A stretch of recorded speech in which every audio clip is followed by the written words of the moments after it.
नमस्कार सभी स्टूडेंट्स को, सभी विद्यार्थियों को नमस्कार। आज इतिहास की क्लास में हम लोग एक त्रिकोणीय संघर्ष नाम से टॉपिक पढ़ेंगे और इसमें जो तीन अलग अलग राज्यों के द्वारा एक तरह से शक्ति प्रदर्शन किया गया उसके विषय में पूरी जानकारी लेंगे। वो त्रिकोणीय संघर्ष क्यों हुआ, उसके क्या कारण थे, क्या परिणाम निकले, किसने उसे शुरू किया था और किस राज्य ने आखिर उसको ख़त्म किया, इस सब की जानकारी लेंगे। ये त्रिकोणीय संघर्ष हुआ कब था? ये तकरीबन हर्षवर्धन की मृत्यु के कुछ ही समय बाद हो गया था। तो चलिए इस त्रिकोणीय संघर्ष है ना, इसको अच्छे से समझते हैं कि ये है क्या। सम्राट हर्ष की मृत्यु हो चुकी है और उसके बाद उसका तो कोई पुत्र था नहीं, तो इससे जो उसका विशाल साम्राज्य था वो छोटे छोटे राज्यों में विभक्त हो गया, है ना। वर्धन साम्राज्य का पतन हो गया और उस समय में भारत में केंद्रीय सत्ता बिल्कुल ख़त्म हो चुकी थी। उस दौरान तीन अलग अलग दिशाओं में तीन बड़ी महत्वपूर्ण शक्तियाँ काम में आती हैं, जो अपने क्षेत्र में सबसे शक्तिशाली हैं और अपने क्षेत्र के शक्तिशाली प्रभाव को जो बढ़ाना चाहती हैं। और वो तीन शक्तियाँ कौन सी हैं, चलिए उसके बारे में थोड़ा सा मैं आपको अच्छे से डिटेल से बता देता हूँ कि वो तीन शक्तियाँ हैं कौन सी। जैसे ही हम देखते हैं, मान लीजिए ये भारत का नक्शा है, ठीक है, मुझे ज़्यादा अच्छा नहीं बनाना था।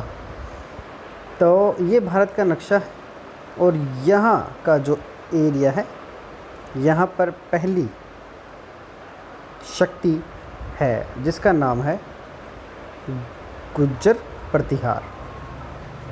और ये जो एरिया है इसमें आती है दूसरी शक्ति, ये यहाँ तक ऐसे फैली हुई है।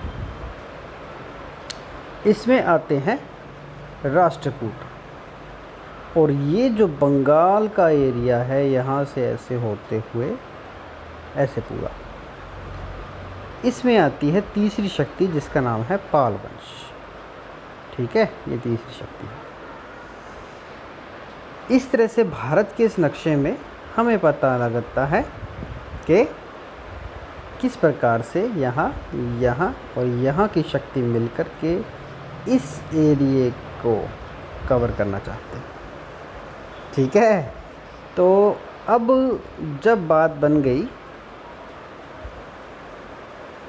कि चलिए भाई अब इस पर हम युद्ध करते हैं और इस राज्य को, यानी कन्नौज जो राजधानी थी हर्ष के समय में, उसको हथिया लेते हैं, क्योंकि वो उस वक्त की भारत की राजधानी के रूप में कार्य कर रही थी। हाँ, ऐसा बोल सकते हैं क्योंकि एक छत्र राज्य था हर्ष का, और हर्ष ने तो अपनी राजधानी थानेश्वर की स्थान पर अब कन्नौज को बना लिया था ना, तो उस हिसाब से ये पूरे भारतवर्ष की ही राजधानी के रूप में कार्य कर रही थी तात्कालिक समय में, उस समय। अब ये तीन जो शक्तियां हैं जिसका मैंने आपको बताया, वो तीन शक्तियां हैं गुज्जर प्रतिहार, एक ही बात है, गुज्जर कह ले प्रतिहार कह ले, गुज्जर प्रतिहार इकट्ठा भी कह सकते हैं। दूसरी है राष्ट्रकूट और तीसरी है पाल वंश की। ये तीनों ही क्षत्रिय शक्तियां हैं। इतनी शक्तिशाली थी ये कि ये आपस में ही 100 सालों तक, 100 वर्षों से अधिक समय तक युद्ध करती रही, केवल कन्नौज को अपना राज्य बनाने के लिए। यह जो त्रिकोणीय संघर्ष है तीन अलग अलग राष्ट्रों द्वारा, तो उसका प्रारंभ किया था गुज्जर प्रतिहारों ने, और राष्ट्रकूटों के बीच पहला ये लड़ा गया था। और फिर ये पाल वंशीय जो थे, पहले गुज्जरों ने इसको शुरू किया, गुज्जरों ने पाल पर किया था आक्रमण और राष्ट्रकूट बीच में आ गए थे। इसी प्रकार से ये चलता रहा, कभी गुज्जर प्रतिहार राष्ट्रकूटों से लड़ते तो कभी पाल वंश से। और कभी राष्ट्रकूट गुर्जरों से लड़ता तो कभी पाल वंश से। पाल वाले भी किसी प्रकार से गुर्जरों से लड़ते हैं या फिर कभी राष्ट्रकूटों से। तो ये इसी प्रकार से 3 त्रिकोण के रूप में चलते रहते और ये चलते चलते 100 वर्षों तक इनका युद्ध चला। कभी किसी की विजय हुई, कभी किसी की हुई। चलिए इसके कारण क्या रहे उस पर चर्चा करते हैं। त्रिकोणीय संघर्ष के कारण आयुध वंश, ये आयुध वंश जो है ये हर्षवर्धन की मृत्यु के बाद, ठीक है, क्योंकि सम्राट हर्ष तो जो थे वो निसंतान थे, उनके तो कोई पुत्र वगैरह था ही नहीं। तो उनके इस राज्य को उनकी मृत्यु के बाद जो भी उत्तराधिकारी आयुध वंश वाले जो थे वो कन्नौज पर अधिकार कर लेते हैं, लेकिन वो उतने सक्षम नहीं होते, वो निर्बल होते हैं, उतने विशेष नहीं होते जितने के हर्ष था। तो भाई इस हिसाब से देखा जाए तो उनको तो जैसे वो कमज़ोर हैं तो जो ये बड़ी शक्तियाँ थी ये उसको हथियाना चाहेगी, ज़रूर हथियाना चाहेगी। अब इन तीनों के बारे में बात करते हैं कि प्रतिहार, पाल और राष्ट्रकूटों के बारे में। ये लोग साम्राज्यवादी थे, तीनों के अलग अलग इन्होंने अपने आप को स्वतंत्र घोषित कर लिया, लेकिन तीनों ही चाहते थे कि उनका एक बहुत बड़ा राज्य हो। और इसीलिए उनकी सीमाएं जब आपस में टकराने लगी तो इनके अंदर किसी भी प्रकार से युद्ध होना लाजमी था, बिल्कुल अवश्यंभावी था। अब बात करते हैं कन्नौज। कन्नौज अगर राजधानी है तो इसीलिए कन्नौज महत्वपूर्ण हो जाता है, क्योंकि वो एक विकसित नगर है, व्यापारिक केंद्र है, भारत के मध्य में है, तो इसलिए उसका अलग ही प्रभाव होता है। किसी अन्य राज्यों की राजधानियों से दूर होने की वजह से वो एक तरह से सुरक्षित भी है, ठीक है, उपजाऊ भूमि थी ये। और राष्ट्रकूट राजवंश का चौथा जो कारण मानते हैं वो है राष्ट्रकूट राजवंश का गुर्जर प्रतिहारों से वैमनस्य। राष्ट्रकूट और प्रतिहार दोनों ही क्षत्रिय शक्तियां हैं, 9वीं शताब्दी के अंदर शक्ति संपन्न हो गई थी। जब प्रतिहारों ने अपनी साम्राज्यवादी क्षुधा को निर्बल कन्नौज का भक्षण करने के लिए शांत करना चाहा तो प्रतिद्वंदी राष्ट्रकूट इसे सहन नहीं कर सके। यार ये सीधी सी बहुत ही सिंपल सी बात है, यदि गुर्जर प्रतिहारों का वर्चस्व बढ़ जाता है तो अगला जो हमला होगा वो राष्ट्रकूटों पर ही होगा, ऐसा वो राष्ट्रकूट जानते थे और ये सही भी था। दो शक्तियों के मध्य संघर्ष होना बहुत ज़रूरी है। चलिए 5वां कारण क्या था? गुर्जर प्रतिहारों को सुरक्षित स्थान की तलाश थी। राष्ट्रकूटों से हर वक्त उन्हें युद्ध की आशंका रहती थी, इसलिए वो अपनी राजधानी को राष्ट्रकूटों के प्रभाव क्षेत्र से दूर ले जाना चाहते थे। इसलिए उन्होंने कन्नौज को सबसे उपयुक्त समझा, इसलिए उस राज्य पर अपना अधिकार करने के लिए वो आगे बढ़े। छठा कारण था इसका धर्मपाल का साम्राज्यवादी और महत्वाकांक्षी हो जाना। धर्मपाल कौन है? ये धर्मपाल है जो बंगाल के अंदर स्थापित है और बंगाल के अंदर इसका राज्य है। हर्षवर्धन के समय यानी हर्षवर्धन की मृत्यु हो जाने के बाद बंगाल पर गौड़ का शासक था, लेकिन उनकी मृत्यु हो जाने के बाद बंगाल की अवस्था शोचनीय हो गई और उसके सेनापति गोपाल ने उसको अपदस्थ करके खुद राजा बन गया और पाल वंश की स्थापना कर दी। उसी का उत्तराधिकारी है धर्मपाल, जो अपनी शक्ति बढ़ाने के लिए कन्नौज पर आक्रमण करना चाहता है। ठीक है, ये कारण भी रहा। अब बात करें कुछ घटनाएं कैसी रही। ठीक है, त्रिकोणीय संघर्ष है तो इनके अंदर किस प्रकार से ये घटनाक्रम चला, 100 सालों तक युद्ध कैसे चला, तो इसको हम 5 या 6 चरणों के अंदर बिल्कुल सिंपल वे में समझ सकते हैं। चलिए स्टार्ट करते हैं। प्रथम चरण, पहले चरण में भाग लेने वाला शासक था गुर्जर प्रतिहार शासक वत्सराज।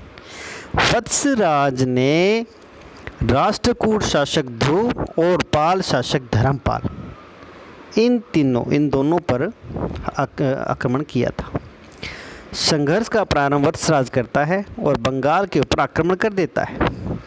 ये देखकर राष्ट्रकूट शासक जो ध्रुव है वो पहुंच जाता है उसके पास, कहते हैं भी आपने क्यों इसको युद्ध में परास्त किया।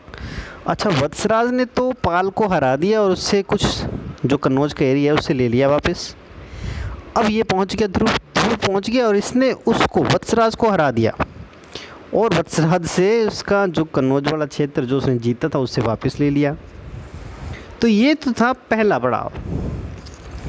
दूसरे में बात करें, दूसरी बारी में ये हुआ था, वत्सराज राष्ट्रकूट शासक ध्रुव से हार गया, लेकिन इसका ये मतलब तो नहीं कि वो पूरी तरह से हार गया। अपनी शक्ति उसने वो एरिया उसको दे दिया, बाकी अपने वापस अपने राज्य में आ गया।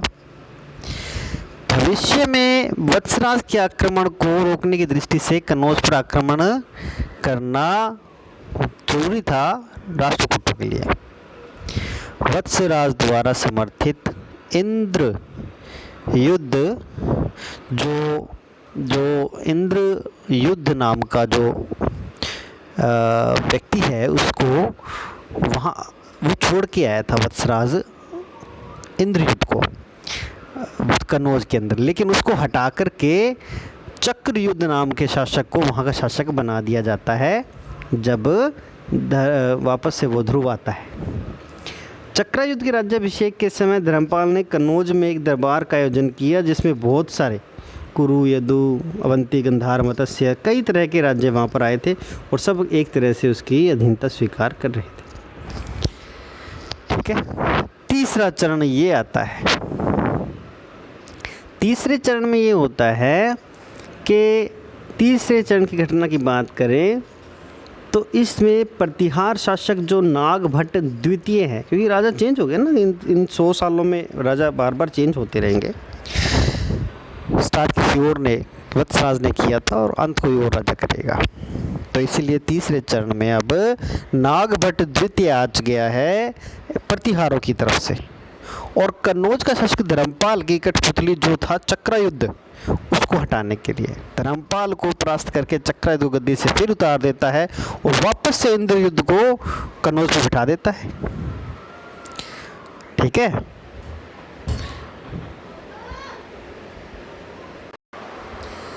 तो जो प्रतिहार शासक नागभट्ट है, दरअसल इसका मेन मकसद ये था कि वो अपने पिता की जो हार हुई थी उसका बदला लेना चाहता था, इसलिए उसने वहाँ पर जा कर के और युद्ध किया था और अब की बार उसकी विजय हो जाती है। ठीक है, और उसके बाद जो राष्ट्रकूट शासक है गोविंद तृतीय वो आ जाता है और भाई प्रतिहार नरेश गोविंद तृतीय पराजित हो जाता है। इस पराजय से प्रतिहारों का कन्नौज में प्रभाव समाप्त हो जाता है। ठीक है, गोविंद तृतीय से हार गया कौन? राष्ट्रकूट का राष्ट्रकूट जो गोविंद तृतीय थे उससे वो हार जाता है नागभट्ट द्वितीय। ठीक है, तो फिर से वैसे ही वही एक तरह से पुनरावृत्ति हो गई। चौथे चरण की घटना में ये कहता है कि ये बिल्कुल वैसा ही था जैसा पहली बार की घटना होती है, तो इससे कोई विशेष नहीं होता। जैसे वो पिछली जो घटना हुई थी बिल्कुल वैसा ही कि नागभट्ट द्वितीय वो आ जाता है और उसने पाल के ऊपर आक्रमण कर दिया और राष्ट्रकूट पुनः आकर के फिर वो उसको हरा देता है, लेकिन गोविंद तृतीय वापस वहाँ से चला जाता है जिससे कि वो जगह फिर से खाली हो जाती है।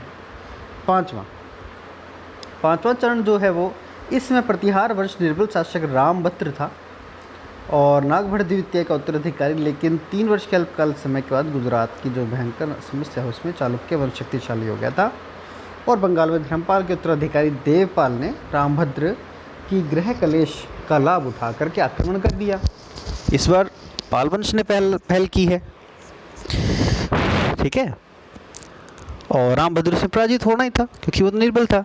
उसकी पराजय से उत्तर भारत में पाल वंश का प्रभुत्व बन गया और देवपाल 40 सालों तक शासन करने में सफल रहा। ठीक है, ऐसा कहा जाता है कि उसका राज्य कश्मीर तक फैल गया था। ठीक है, राष्ट्रकूट शासक उस वक्त अमोघ वर्ष था, जो कि अल्पकाल, अल्प आयु, अल्प वयस्क था, ठीक है ना, इसलिए कोई ज़्यादा समय उसने इसका विरोध नहीं किया, ठीक है। अब पांचवा चरण, इसको आप अंतिम चरण कह सकते हो। देवपाल की मृत्यु के बाद पाल वंश का सूर्य तो अस्त हो गया और देवपाल का उत्तराधिकारी विग्रहपाल अत्यल्प था। उत्तराधिकारी नारायण पाल ने 50 सालों तक शासन तो किया, लेकिन बंगाल की दशा उस वक्त शोचनीय थी। राष्ट्रकूटों की बात करें तो कृष्ण द्वितीय राज्य में आंतरिक कलह के कारण नोलंब गंग गुजरात के राष्ट्रकूट सामंत स्वतंत्र हो गए थे उसके राज्य में। गुज्जर प्रतिहारों की बात करें तो उस समय गुज्जर प्रतिहार वंश मिहिर भोज के नेतृत्व में पुनः उत्कर्ष की ओर बढ़ रहा था। मिहिर भोज ने पालों राष्ट्रकूटों की दुर्बलता का लाभ उठाया और ग्वालियर प्रसिद्धि के अनुसार मिहिर भोज ने पाल शासक देवपाल को पराजित कर दिया। इस त्रिकोणीय संघर्ष में अंतिम विजय गुज्जर प्रतिहार वंश की होती है। मिहिर भोज की मृत्यु के बाद महेंद्रपाल ने अपने पिता के पद चिन्हों पर चलते अपनी सैन्य शक्ति को संगठित कर लिया था। इससे प्रतिहारों की शक्ति बढ़ जाती है, ठीक है।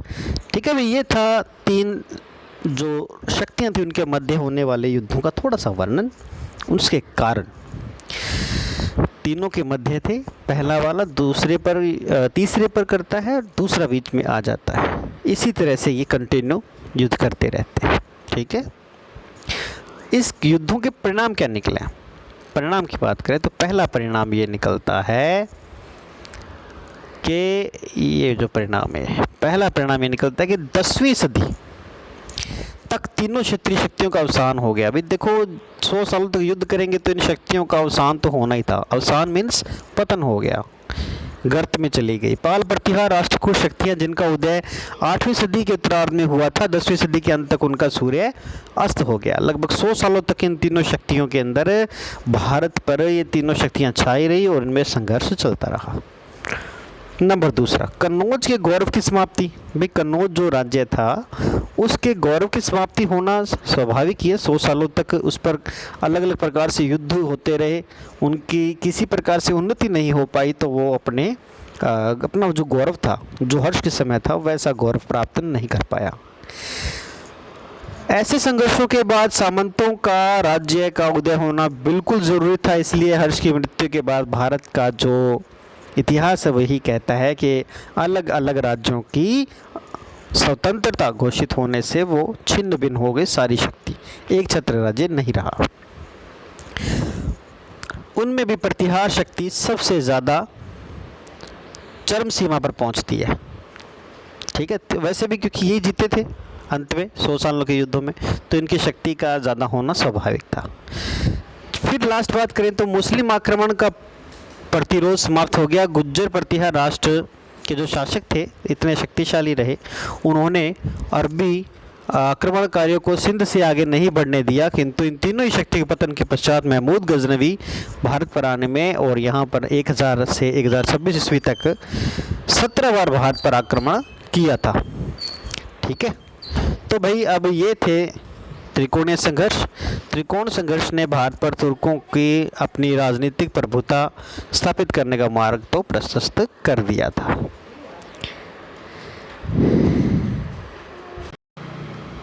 तो ये था त्रिकोणीय संघर्ष और इस संघर्ष का इतिहास में बहुत ज़्यादा महत्वपूर्ण स्थान रहता है, ठीक है। चलिए नेक्स्ट कक्षा में हम और किसी विषय पर चर्चा ज़रूर करें। धन्यवाद सभी को।